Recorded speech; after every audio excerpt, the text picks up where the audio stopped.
Is your exhaust rattling or vibrating in neutral and in other driving positions and settings? Well, this could be the issue. I removed my exhaust tips to get them Cerakoted black, and when I put them on, they were vibrating big time. When I would start the car, when I was at a stoplight, and when I was in neutral, it vibrated a lot. And I found the solution on the forums. So if you look at the inside of your exhaust tips, they're different, the way that it connects.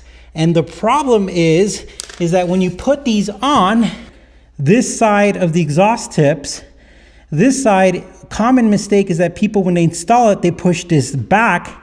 And when it hits this little beveled area, it's gonna vibrate and make some noise. And when I read that the guy added some space in between these and it fixes the issue, I just did that and it fixed my issue. So you have to have a little bit of a gap there in order for you not to have any vibration. And in order for you to loosen it, you're gonna need an E12 little star socket like this, and just loosen this bolt and move it back and forth and just make sure that both tips are even. And I'm glad I figured that out because that was annoying me, and now it sounds great. I don't know why, maybe it's a placebo effect, and there's no vibration. All right, guys.